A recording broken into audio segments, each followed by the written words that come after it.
What's up, YouTube? Johnny B back at it, UpsideDownDrafting.com. We're talking about the situation of inflation if you're a commissioner, and it's a terrible situation to be in your league when you've been playing Dynasty as long as I have, and you start to look at blind budget, FAAB Dollars as they're called, when they start to get too big, right? Every year in our league, you get $1,000 March 1st added to your purse. That's whether you've used it or lost it the previous year. Well, what happens is some of the guys that don't finish so hot, don't make the playoffs, they just start stashing their money to get some more purchasing power the following year. I get it. That's a good strategy, and that's the fun part. You're giving your owners more opportunity, more strategy, more situational fantasy dynasty play. But as a commissioner, you want to keep it fun.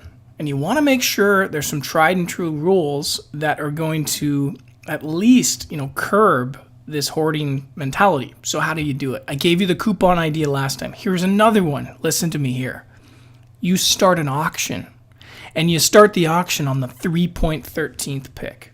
Why not the first two rounds? That can be your league, but not in mine. I think the first two rounds are pretty sacred here. I think you got to really earn them through trade. But I'll do the 3.13, okay? So this would be kind of off the rails in no man's land. It's not really on our draft board, so to speak, but it's up for auction. And what it does is it starts to get the juices flowing on a guy who's sitting on 4,000 FABBY dollars compared to everybody's 1,000. And all of a sudden he says, I'm interested. What do we got? Because why? The talent this year was totally sliding down the chart with all these quarterbacks and different people, high on certain folks and then lower on others. The value was sliding. And so if you're sitting there and you're like, wow, the third round, I'll be interested in that. The only caveat would be this player will not be able to be eligible for your taxi squad. So you got to understand that. In my league, this is how I'm running it. You can spin this however you want in yours, but you're not going to be able to stash this guy on the 313. You can just put him on your roster. In our league, I run a crazy league, right?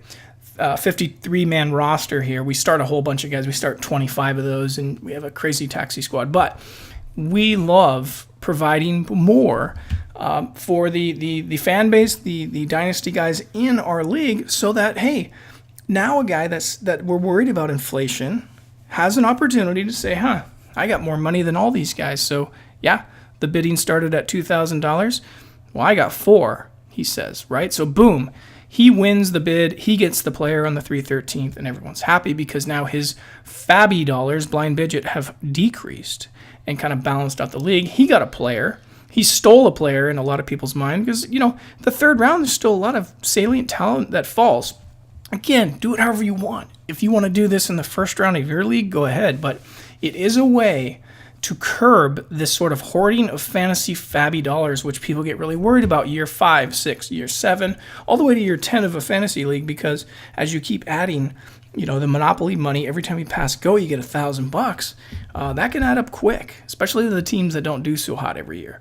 Now, I get it. The teams that don't do so hot can mortgage themselves and put them into a situation where they can attack the waiver wire better and all that. Again, it provides more opportunity, more options for your league. So I thought this was kind of cool. In my league, I'm going to keep it going until about round 5 with more auctioning and more bidding, so that the 513, again, off the grid type of selections here, we'll just say, hey, all of a sudden it turns into an auction. It's not just a rookie draft. What are your thoughts? Throw them in the comments. Thanks for watching. I will have some more waiver wire nuggets this year, like Alvin Kamara's and all the other guys that I've been showing you throughout the years. And it is kind of fun to look back on some of the guys that we were talking about, especially like the Evan Ingrams and some of these tight ends I was laughed at last year in one of my leagues. I was telling everyone this guy's going to be like top 10, and people were like, oh, he's a rookie, he's not going to do anything. So it is a lot of fun to look back on predictions, and I'll get into more of that later. But thanks for watching the show, and we'll look forward to your comments and questions. Thanks.